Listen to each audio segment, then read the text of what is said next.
and the couple's massage receipt listed my name with his. The bank push looked like a small mercy after a bad day, clean text, clear amount, the relief of numbers being just numbers. Thank you for your purchase at Thermi House. Couple's suite package, 4,800. Then the second line bloomed like a bruise. Guest names, Myra Kovac, Roman K. It had my name on the card. It had his name on the room. I was on the loading dock, making the weather a colleague and failing. Forklifts complained. A pallet leaned like it had been taught arrogance by gravity. I read the notification again, as if repetition could be disinfectant. Thermi House is a spa near the river with tiled silence and tea that forgives nothing. Myra had said she'd be at Dash's tasting, which is a phrase that does a lot of work and pays no taxes. I drove. The city offered me its alleys the way an accomplice offers options. Thermi House breathed eucalyptus into the street like a promise that no one inside would need language. I walked in damp with rain and the kind of anger that doesn't try to look handsome. The receptionist lifted her head with the specific smile you get when people bring problems wrapped in money.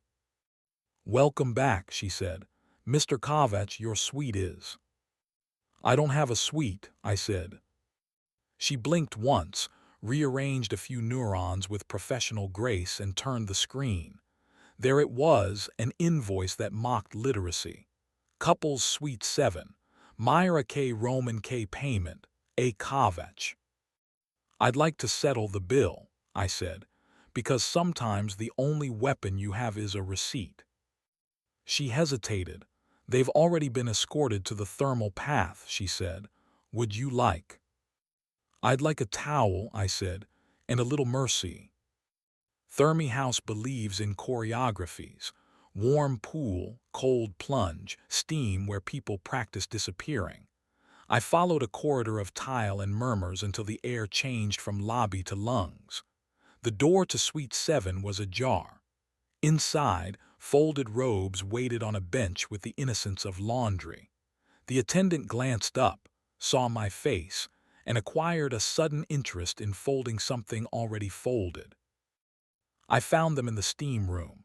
Steam is democracy. It gives everyone the same face, a suggestion. But I knew Myra by the posture of her listening, the way her chin lifts when she decides to believe she deserves kindness. Roman sat opposite, eyes closed like a man auditioning for a religion. They opened when I came in. The room, in the way rooms do, decided to be a witness. "You paid for silence," I said, "but I brought a conversation." Myra's mouth did that small thing it does when facts arrive uninvited. "Alex," she said. She was wearing the spa robe tied in a knot that wanted to be brave. Roman's towel was obedience itself. "This was meant to be a goodbye," he said, "because men like him love the nobility of finales." "Expensive venue for a sentence," I said. Steam has a way of stripping theater. No one can keep a mask on a face that insists on sweating. We sat there like animals with paperwork, and the eucalyptus supervised. "I won't perform the innocent," Myra said, steady now. "Yes, we booked this.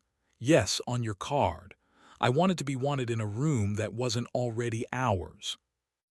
I want you in rooms with bad lighting and bills that know our names," I said. "And I want to stop letting you outsource heat to places that rent it by the hour." Roman looked at the tiled floor like it might have an opinion. "I'll leave," he said, and for once didn't ask to be thanked for it. "You'll cancel the rest of the booking," I said. "You'll step out of the path. You'll return what you borrowed that didn't belong to you, a timeline, a tone of voice, a quarter of a robe belt. And then you'll go practice regret in a room with your name on it." He nodded once, a competent exit. The steam swallowed him. The door sighed the way doors do when they've been decent. Myra and I sat in the damp honesty he left behind. She closed her eyes and let the heat make a case for us. I looked at the tiled bench and imagined all the versions of us sweating here, new, wrecked, adequate. The steam made my hair an admission. 14 days, I said, because 30 is a documentary and 7 is an insult. 2 weeks where you don't rent heat, where we stop borrowing rooms to feel like people, where you say now and I answer with a body, not a calendar. At the end, if you still need a steam room to be brave, I will open the door for you myself, but I will have made sure you didn't need it. She opened her eyes. The steam had drawn gentleness on her face against its will. "And what do you put on the bench?" she asked, small smiling, "besides rules with good posture?" "My hands," I said, "early, often, without proof. I will not arrive with competence and hope it counts. I will arrive hungry and let the dishes argue about it later." She leaned a shoulder into the tile, a gesture that endured long before language. "Do you want me now?" she asked, in a room that thinks it invented the verb. "Yes," I said. The word did the work air had failed at. We didn't do anything the spa could charge extra for. We sat too close for propriety and far enough for decency, and let our mouths find the place on a neck where gratitude lives. My hand stayed respectful and specific. Her breath made a small confession into the steam. It would pass any platform's rules without censor bars. It would pass my memory's standards with none. We left the room before we made a scene religion would envy. At the desk, I paid for the tea we did not drink. The receptionist did not ask us to rate our stay. She offered 2 wrapped caramels like mercy. In the car, the city felt like it had decided to stop selling us metaphors for a minute. Myra sat turned toward me, the seat belt a line between us. We understood how to negotiate. "He told me the heat here is honest," she said. "He told me I deserved it." "He wasn't wrong about the deserving," I said. "He was wrong about the address." At home, we took our own steam, the shower protesting then cooperating, and stood in a room we pay for with our names. She pinned her hair up with the ugly clip I love, and I washed her shoulders like a person filing a claim. We laughed at nothing. We said more like a vote. The next 2 weeks were indecently procedural. We wrote rules in the kind of pen that can forgive. No therapy in the first 5 minutes of kissing. No martyrdom as currency. No weaponizing silence unless it is the kind that happens in each other's mouths. Day 1, I failed at 6:40 p.m. I came home smelling like forklifts and bad weather. Myra stood at the stove, robe tied with the knot that means keep talking if you want, but the kitchen has opinions. "Now?" she asked, and I said later, and then corrected myself because I am trying to be the man I keep describing. "Now, but it will be sloppy," I said. "I can live with sloppy," she said, and we did, pressed against the fridge, the basil witnessing our small heresy. We remembered why expensive rooms think they're necessary. Then we proved they are. Day 3, the spa emailed a survey. "How was your experience in Suite 7? I archived it with the priestly calm of a man who refuses to give a room a second life. Day 5, a call to ask if we would host the soft after. "We are at capacity," I said.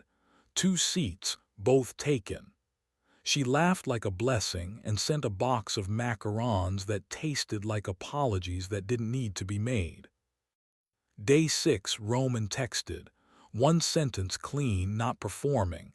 "I am sorry I trained your marriage to practice elsewhere." Myra showed it to me without performing transparency. She typed back, "We will be practicing at home," and blocked him. It felt adult and a little theatrical. I forgave both. Day 8, we went to the public baths 2 blocks away where the towels are honest and no one names a room after anyone. We sat on opposite benches among old men conducting their symphonies of complaint. We let heat do harmless work. We went home and did better work. Day 10, we fought in the hallway about a cup left where it shouldn't be and a fear left where it always is. It lasted 6 sentences and 3 corrections.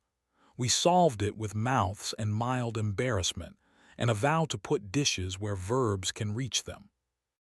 Day 11, I took Myra to the market and bought too much dill. She put a plum in my hand and told me to eat it over the sink like a teenager, and I did. And juice found my wrist, and she followed it with her mouth, and we both remembered the generosity of mess. Day 12, I saw Roman across the river at a kiosk where tea is a resume item. He lifted a paper cup in the international sign for truce.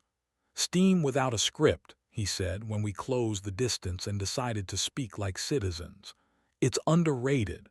"So is staying," I said. We did not posture. We did not ask who had the better sentences. We practiced quitting each other. Day 14 arrived without choreography. The bed had opinions, the lamps were sober, the city was practicing being kinder than it is. We lay in the late light with our shins touching like a contract and the window arguing with rain. "Do you still want me now?" she said, and I said always, not as a wish but as maintenance. We didn't try to be cinematic. We tried to be accurate. We succeeded enough to sleep well. After in the kitchen, we made soup. I cut garlic thinner on purpose. She stood on the other side of the counter reading parts of a recipe I ignored. We talked about a plant that refuses both sun and shade, a child downstairs who has learned to weaponize cute, a woman in a red coat who fought her umbrella into believing in employment. We didn't talk about rooms for rent. We didn't talk about steam. We didn't need to. A week later, an envelope arrived. No return address. Inside, a gift card to Thermy House for 2-day passes. The handwriting careful the way people are when they mean it and know they have lost the right to flourish. On the back, a note. "For heat you choose together." No signature. I pinned it to the corkboard by the door next to a grocery list and a receipt for a week when we learned to cook badly and eat well. We haven't used it. Maybe we will, to sit in a room where nobody cares who names the light.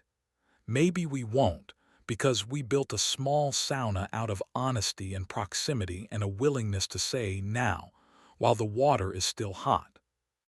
Sometimes the bank still tries to congratulate me for being the kind of customer who believes purchases equal life. It sends me tiny cheers for a coffee I bought and forgot to taste. I let the confetti do its foolish work and then I close the app and put my hands where maps end. Myra walks in smelling like the world. She asks the only question that matters as a metric. Now. And I answer the only way I am teaching my life to answer. Yes. If you need a lesson you can tape to a mirror, try this.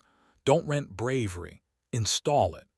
If you need the uglier, better one, stop training your house to be a waiting room for other people's rooms. Build the heat where the towels know your names and the receipts can't spell anyone else. We did not save our marriage at Thermy House. We collected ourselves there, damp and mildly ridiculous. And then we went home and did the part that doesn't come with tea, touching a shoulder first, then the history, then the door, which stays locked because we finally remember we can open it from the inside.